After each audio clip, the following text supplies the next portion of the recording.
Nous avions étudié la semaine dernière comment maintenir en équilibre ce robot grâce à une régulation d'angle de tangage.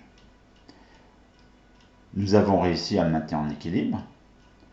Il y a des petits défauts. Donc comment éviter que ce robot se mette de travers lorsqu'il cherche son auto-équilibre? Par exemple en verrouillant les roues, l'une à l'autre, électroniquement. Ceci va être possible grâce à une régulation de position. La régulation de position pourra se faire grâce à un codeur qui est justement intégré au bout de notre moteur. De même, si nous voulons faire déplacer le robot, nous ne savons pas le faire déplacer, mais on s'aperçoit que si on joue sur la consigne, on arrive à le faire déplacer. On pourrait donc faire une régulation de vitesse qui agit sur la consigne pour pouvoir contrôler le déplacement du robot. Nous allons maintenant étudier en détail comment faire avec un codeur une régulation de position et une régulation de vitesse. Le capteur à effet Hall et son rotor constitué de 11 aimants constituent le codeur. En réalité, il y a deux capteurs à effet Hall séparés d'un nombre entier de pas plus un quart de pas. Pourquoi de sortie? C'est ce système qui va nous permettre de détecter le sens de rotation du moteur.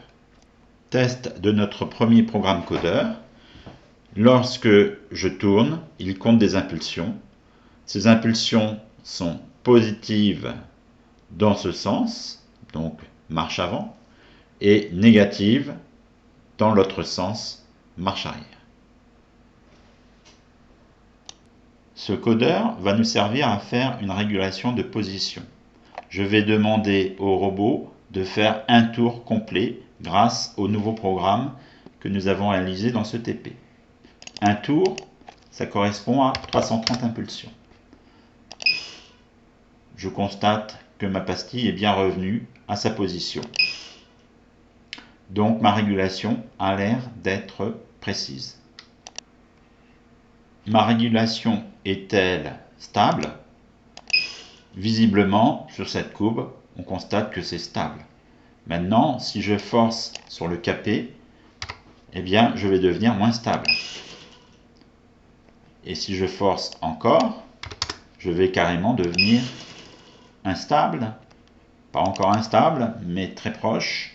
Donc, allons-y carrément. Voilà, nous avons une régulation instable avec pompage. Revenons à un paramètre plus raisonnable.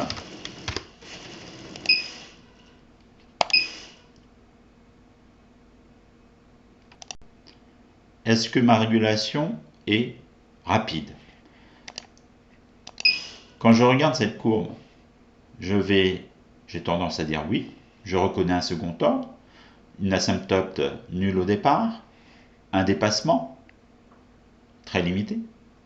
Le temps de réponse est donc quasiment le plus rapide possible, puisque le taux d'amortissement ici a l'air d'être proche de 0,7. Par conséquent, on ne pourra pas faire mieux. Donc, ma régulation est rapide. Est-ce que ma régulation supporte une entrée perturbatrice? Je vérifie ça en lui demandant de faire 30 tours, durant lesquels je vais appliquer un couple résistant. Donc, c'est parti pour 30 tours. Et je regarde si elle s'arrête bien à la position souhaitée. Oui, donc ma régulation est stable, précise et rapide, et même robuste. Avec le même capteur, nous pouvons faire aussi une régulation de vitesse. Je vais appliquer, grâce au programme LabVIEW, un échelon de vitesse de 1 tour par seconde, puis 2, puis 3, puis 4, puis 5.